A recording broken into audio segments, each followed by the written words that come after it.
உங்கள் லைஃப்பில் டிசிப்ளினாக இருந்தால் என்னென்னலாம் நடக்கும்? டிசிப்ளின்னா ஒன்றும் இல்லை, உங்கள் மைண்டை நீங்கள் கண்ட்ரோலாக வச்சுக்கணும். அதான் டிசிப்ளின். உங்கள் மைண்டை நீங்கள் கண்ட்ரோலாக வச்சுக்கிட்டிங்கன்னா உங்கள் வாழ்க்கையில் ஜெயிப்பீங்க. இல்லைனா மைண்டு உங்களை கண்ட்ரோல் பண்ணி உங்களை கொஞ்சம் கொஞ்சமாக அழிக்க ஆரம்பிச்சிடும். மைண்டுன்றது ரொம்ப முக்கியமான ஒரு டாபிக். உங்கள் மைண்டை பற்றி நீங்கள் கண்டிப்பாக தெரிஞ்சுக்கணும். நம்ம மனசு என்னெல்லாம் தந்திரம் பண்ணி நம்ம கன்சிஸ்டன்சியை பிரேக் பண்ணுது, அதை பற்றி பார்ப்போம். உங்கள் லைஃப்பில் நீங்கள் யாரெல்லாம் கன்சிஸ்டண்ட்டாக ஒரு ஒர்க் பண்ணி முடிக்கிறீங்க, அப்படி கன்சிஸ்டண்ட்டாக முடிக்கிறீங்கன்னா வெல்டன், உங்கள் மைண்டை நீங்கள் கண்ட்ரோலாக வச்சுருக்கீங்கன்னு அர்த்தம். இதுவே என்னால் எந்த ஒர்க்கும் சரியாக செய்ய முடியலை, நிறைய டிஸ்ட்ராக்ஷன்ஸ் வருது, சோம்பேறித்தனமாக இருக்குது, எனக்கு டைம் இல்லை, என்னால் முடியலை, இந்த மாதிரி சொல்கிறவங்க அவங்கள ஏமாற்றிக்கிறாங்க. அதாவது அவங்க மனசு அவங்கள ஏமாத்துது. இப்போ எக்ஸாம்பிளுக்கு, நீங்கள் டெய்லி ரன்னிங் போய் உங்கள் உடம்பை குறைக்கணும்னு நினைக்கிறீங்க, ஒரு பிளான் பண்ணுறீங்க. நீங்கள் போடுற பிளானு அந்த டைமுக்கு மோட்டிவேஷனாக இருக்கும். ஆனால் போக போக என்ன ஆகும்னா உங்கள் மைண்டு உங்களை கண்ட்ரோல் பண்ண ஆரம்பிக்கும்.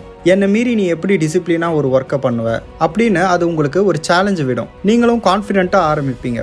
ஓடும்போதே உங்கள் மைண்டோட வேலை ஸ்டார்ட் ஆகிடும். உங்ககிட்ட பேசும், போதுண்டா நில்லு, ரொம்ப ஓடாத, கால் வலிக்கும், ஜாயின்ட் பெயின் வரும், ஹார்ட் வேகமாக துடிக்கும், ரொம்ப ஓடாத, இந்த மாதிரி எதையாவது ஒன்று உங்ககிட்ட சொல்லிக்கிட்டே இருக்கும். இந்த விஷயத்த நிறைய பேர் நோட் பண்ணியிருப்பாங்க, நிறைய பேர் நோட் பண்ணியிருக்க மாட்டாங்க. சில பேர் இது நான் தான் அப்படின்னு நினச்சிப்பாங்க.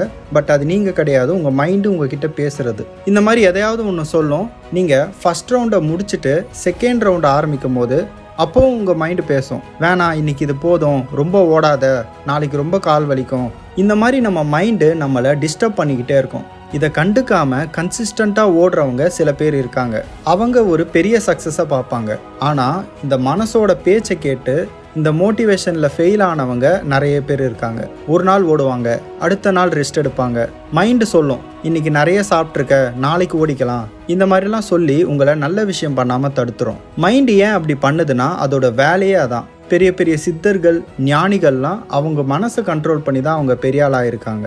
அதுக்குன்னு நீங்கள் சித்தர் மாதிரிலாம் ஆகணும்னு அவசியம் இல்லை. நார்மலாக உங்கள் மைண்டை கண்ட்ரோல் பண்ணுறதுக்கான ப்ராக்டிஸ் பண்ணாலே போதும். ஒரு நார்மல் லைஃப் வாழ்கிறீங்கன்னா நீங்கள் உங்கள் மைண்டை கண்ட்ரோல் பண்ணாலே போதும். ஜஸ்ட் நீங்கள் அதுக்கான முயற்சி பண்ணாலே போதும். அதுவே பெரிய விஷயம். ஒரு விஷயத்தில் நீங்கள் கன்சிஸ்டண்ட்டாக ஜெயிக்கணும்னா நான் சொல்கிற மாதிரி பண்ணுங்கள் போதும். இப்போது உங்கள் உடம்பை நீங்கள் குறைக்கணும்னு நினைக்கிறீங்க. நீங்கள் எந்த சேலஞ்சு வேணாலும் எடுத்துக்கோங்க. வெயிட் லாஸு, டயட்டு, நோ ஃபேப்பு, இந்த மாதிரி எந்த சேலஞ்சு வேணாலும் எடுத்துக்கோங்க. நான் எக்ஸாம்பிளுக்கு வெயிட் லாஸ் சொல்கிறேன். நீங்கள் உடம்பை குறைக்கணும்னு பிளான் பண்ணிக்கோங்க. அதை 21 டேஸ் நான் ஃபாலோ பண்ணுவேன் அப்படின்ற ஒரு ஸ்ட்ராங்கான ஒரு மைண்ட் செட் வச்சுக்கோங்க. டெய்லி அதுக்கான எக்ஸசைஸை பண்ணுங்கள். ஒரு நாள் கூட மிஸ் பண்ணாதீங்க. எக்ஸ்கியூஸே கொடுக்காதீங்க. மார்னிங் எழுந்ததும் நான் ஃபஸ்ட்டு அந்த வேலையை தான் முடிப்பேன் அப்படின்ற மாதிரி நீங்கள் ஃபஸ்ட்டு அந்த ஒர்க் அவுட்டை முடிச்சிருங்க. அதுக்கப்புறம் நீங்கள் டெய்லி உங்களுக்கான வேலையை நீங்கள் பாருங்கள். டைம் இல்லை, வெளியே இருக்கேன், இந்த மாதிரி விஷயம்லாம் சொல்லி தள்ளி போடாதீங்க. இதெல்லாம் உங்கள் மைண்டு பண்ணுற வேலை. நீங்கள் ஸ்ட்ராங்காக இருந்தாலே போதும், உங்கள் மனசை ஈஸியாக ஜெயிச்சிடலாம். என்ன ஆனாலும் சரி, இன்றைக்கான ஒர்க் அவுட்டை முடிச்சுட்டு நான் மற்ற வேலைகளை பார்க்க போயிடுவேன். இந்த மாதிரி ஒரு 21 டேஸ் நீங்கள் ஃபாலோ பண்ணுங்களேன். இது உங்களுக்கான ஒரு ப்ராக்டிஸ் தான். 21 டேஸில் உங்களுக்கு மைண்டு கண்ட்ரோல் ஆகிருமான்னு கேட்டால் ஓரளவுக்கு கண்ட்ரோல் ஆகும். இந்த மாதிரி நீங்கள் நிறைய ப்ராக்டிஸ் பண்ண ஒரு கட்டத்தில் உங்கள் மைண்டு உங்களுக்கு சல்யூட் அடிக்கும். நீங்கள் இந்த 21 டேஸ் சக்ஸஸ்ஃபுல்லாக முடிச்சிட்டிங்கன்னா உங்களுக்கு ஒரு கான்ஃபிடென்ட் வரும். இதை நீங்கள் கொஞ்சம் கொஞ்சமாக உங்களோட கோலுக்கும் கொண்டு வாங்க. உங்களுக்கு ஏதாவது ஒரு கோலை செட் பண்ணிக்கோங்க. அதை அச்சீவ் பண்ணுறதுக்காக இந்த மாதிரி ப்ராக்டிஸ்லாம் பண்ணுங்கள். இந்த மாதிரி நீங்கள் மைண்டு ப்ராக்டிஸ் பண்ண உங்கள் வாழ்க்கையில் நீங்கள் சாதிச்சுக்கிட்டே போவீங்க. நீங்கள் வெற்றிகரமாக இந்த சேலஞ்சை கம்ப்ளீட் பண்ணிட்டீங்கன்னா சூப்பர், உங்கள் மைண்டு உங்களுக்கு சல்யூட் அடிக்கும். ஆனால் நீங்கள் இந்த சேலஞ்சில் ஃபெயில் ஆகிட்டிங்கன்னா உங்கள் மைண்டு உங்கள் தலை மேலே ஏறி உக்காந்துக்கும். ஏன்னா அதோட கண்ட்ரோலுக்கு நீங்கள் போயிட்டீங்க. ஸோ ஒரு விஷயத்தை கன்சிஸ்டண்ட்டாக பண்ணுறதுக்கு நீங்கள் உங்கள் மைண்டை கண்ட்ரோல் பண்ணணும். உங்கள் மைண்டை கண்ட்ரோல் பண்ணுறது உங்ககிட்ட தான் இருக்குது.